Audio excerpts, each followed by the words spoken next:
Welcome back to our channel Siri from Rayalaseema. ఇవాళ నేను చూపించబోతున్న recipe వచ్చేసి మటన్ ఎండు ముక్కల వేపుడు అండి. సో వీటిని మేము ఒట్టిసీయలు అంటాము అండ్ ఇంకొన్ని ప్లేసెస్లో ఒట్టి ముక్కలు కూడా అని అంటూ ఉంటారు. సో మన ఛానల్ని ఎవరైనా ఫస్ట్ టైం చూస్తున్నట్లయితే ప్లీజ్ సబ్స్క్రైబ్ చేసుకోండి. ఇంకా ప్రాసెస్ అయితే స్టార్ట్ చేసేద్దాం. ముందుగా ఒక బౌల్లోకి మటన్ ఎండు ముక్కల్ని తీసుకోవాలండి. 2 సార్లు నీళ్లు పోసి శుభ్రంగా కడిగి తీసుకోవాలి. తిరిగి మళ్ళీ నీళ్లు పోసి 2 గంటల పాటు ఎండు ముక్కల్ని నానబెట్టుకోవాలి. అంతలోపు మనం మసాలాని తయారు చేసుకుందాం. ఇక్కడ 10 నుంచి 15 తొక్క తీసిన వెల్లుల్లి అండ్ అలాగే 10 నుంచి 15 ఎండుమిర్చి, కొంచెం కరివేపాకును తీసి పక్కకు పెట్టుకోవాలి. ఇప్పుడు ఒక రోల్ తీసుకొని అందులోకి ముందుగా ఎండుమిర్చిని వేసి మరీ మెత్తగా కాకుండా కొంచెం బరకగా ఇలా వీడియోలో కనిపిస్తున్న విధంగా అయితే దంచి తీసుకోవాలి. ఇప్పుడు ఇందులోకి మనం ముందుగా తొక్క తీసి పెట్టుకున్న వెల్లుల్లి అండ్ అలాగే కరివేపాకును కూడా వేసి అలాగే ఇందులోని రుచికి సరిపడా ఉప్పును కూడా వేసుకొని మొత్తం అన్నిటినీ బాగా మెత్తగా దంచుకోవాలి.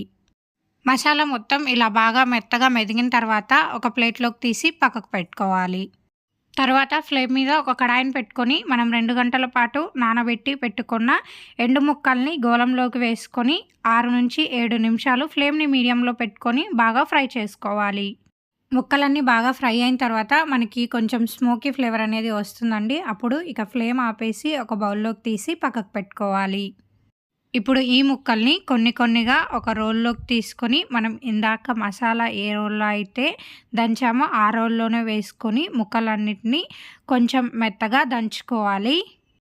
చూడండి, ఇలా వీడియోలో కనిపిస్తున్న విధంగా ఒక్కొక్క ముక్క ఇలా జస్ట్ మెత్తగా మెదిగితే చాలండి. మరీ బరకగా అవసరం లేదు. సో మిగతా వాటన్నిటిని ఇలాగే దంచుకొని ఒక బౌల్లోకి తీసి పక్కకు పెట్టుకోవాలి. తర్వాత ఫ్లేమ్ మీద మళ్ళీ అదే కడాయిలోనే ఒక 4 to 5 స్పూన్స్ ఆయిల్ వేసుకోవాలి. హీట్ అయిన తర్వాత మనం ముందుగా దంచి పెట్టుకున్న ఈ ఎండు ముక్కలన్నిటినీ ఇందులోకి వేసుకొని ఫ్రై చేసుకోవాలి ఒక 2 నిమిషాలు. నెక్స్ట్ ఇందులోకి మనం ముందుగా దంచి పెట్టుకున్న మసాలాను కూడా వేసుకొని మొత్తం అంతా బాగా కలుపుకొని ఫ్లేమ్ని మీడియంలోకి టర్న్ చేసుకొని ముక్కలన్నిటినీ బాగా ఫ్రై చేసుకోవాలి.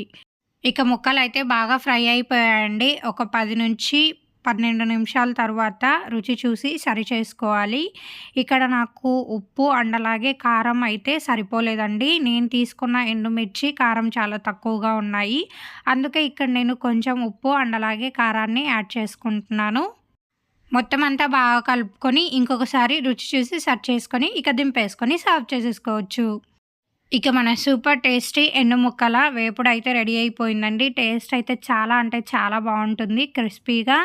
అండ్ మా సైడ్ ఎక్కువగా ఈ కర్రీని సంగట్లోకి తింటూ ఉంటామండి. రైస్లో కూడా బాగుంటుంది. సో తప్పకుండా ట్రై చేయండి. ట్రై చేసిన తర్వాత కమెంట్ బాక్స్లో నాతో షేర్ చేసుకోండి రెసిపీ మీకు ఎలా వచ్చింది అని.